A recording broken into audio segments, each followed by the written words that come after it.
What's going on, guys? I know it's been a while since I've made any videos and posted them onto the channel, so I figured I'd go ahead and break the silence with a little bit of a new tool day.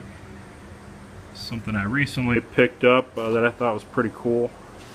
From where I work, it was sitting up in a storage loft for an indeterminate amount of time, really doing nothing but collecting all kinds of dryer lint and dust and who knows what else. I had quite a bit caked on that I had to blow off and wipe down once I got it down from the storage area, which was no small feat. This thing weighs probably about 150 pounds, give or take. It is a benchtop press, but it is quite solid, and seems to be pretty sturdy and pretty well made as well. It's a Craftsman 150, made way back when Craftsman actually cared about sticking their name on a decent tool. I did find a little bit of information online about these. I believe another drill press maker actually manufactured these, and Craftsman put their name on it. But again, it's just a really stout and solid piece of machinery. Really not a whole lot to it. It's pretty simple. You know, you got your standard features: quill stop, got a quill lock on the side here. Still seems to have the spring in it, although you can probably use a little bit of cleanup and lube just to get the return. You know, it's a little gummy.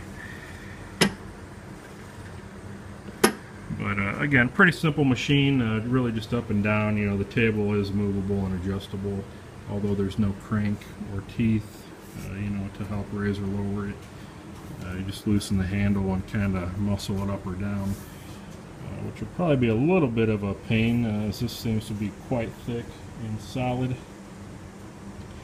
And you can see somebody obviously had a little bit of trouble at some point getting it squared back up or centered back up. Got a couple of little drill marks in there, a couple arcs of shame, if you will. But a little bit of steel wool or sanding pad should be able to clean a lot of that up pretty nicely. You got a nice big 10-inch table from side to side, front to back, so 10-inch square. Plenty of room for, you know, getting some slightly larger projects put onto here, much more so than, you know, my two smaller drill presses. And these are really all just backups to my mill anyway, where I probably do 90% of my drilling or more. I do occasionally like to set these up for batch work if I'm just, you know, drilling or reaming something, maybe doing handle or sheath work. It's nice to not have to change bits, you know, every 5 seconds, you know, to get something done, especially if you're repeating yourself and making several of one or two things. So that's kind of what this will be probably dedicated to. I may even see if I can get a tapping head one of these days. Maybe swap this out, stick a Tapmatic or something on there. You know, still kind of going to see how it works out. I have plugged it in, it does work. You know, there might be just a little bit of play or run out in the quill here. Probably no more though than either of these two, or, you know, anything you'd buy even new off the shelf nowadays. So you know, it seems to be in decent shape. Again, you know, I could probably look into changing the bearings, again, cleaning everything up, putting a little bit of lube on it, and kind of bringing this back into its glory. You know, for its age, even just to be in this condition, I think we're a little bit ahead of the ball game here. So that's pretty much it. I am kind of debating maybe taking this upright column out and converting it from a bench top to a floor press, just getting a longer pipe. This head unit really just unclamps with this thing here quite easily. It just slips over the top of that. You know, the table comes off, and then looks like there's a set screw in the back for the bottom base there. Really not a whole lot to it. And here's actually looks like a serial number there. I could probably find the exact age.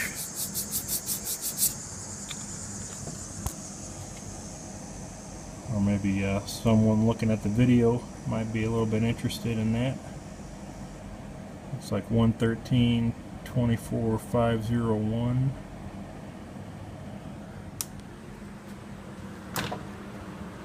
Let's see if we can clean that up just a little bit.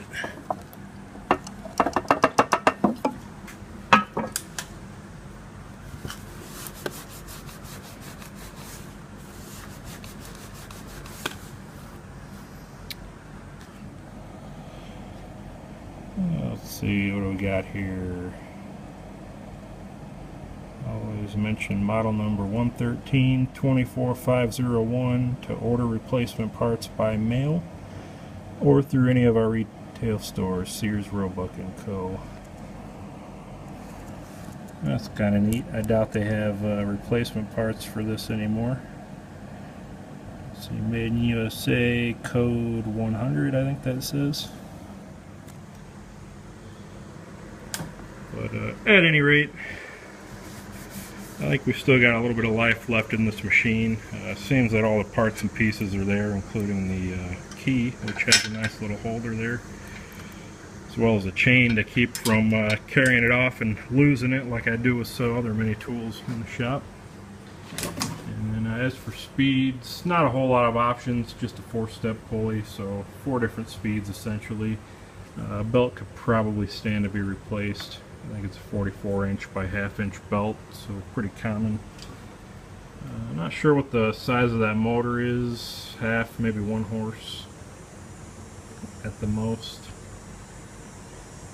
But like I say, I think we still got some life left in here, and should come nice and handy in the shop once I get it cleaned up a little bit. Now, one interesting thing that I noticed, and you guys may have as well, there really is no power switch on here. And as I understand it, the originals of these used to have kind of a lamp cord style inline power switch. Later models, I believe, had them switched onto the motor. Maybe on the pecker head, you can see there's a little knockout here. I could probably put a switch, but I don't really like that because it's kind of way in the back and hard to get to. So, you know, if a part were to grab or a bit start helicoptering around on me, you know, I have to kind of reach pretty far back there, kind of go into the line of fire there to get to that. So what I may actually end up doing, well, I got a couple options. I could always just run a cord and an auxiliary box down here, put it right on the front, bolt it to the base. What I'm really debating on is just drilling a hole, maybe a 1/2-inch hole for a toggle switch in there and running some leads around. A couple of options there. You know, I don't know if I really want to drill into the original casting or not.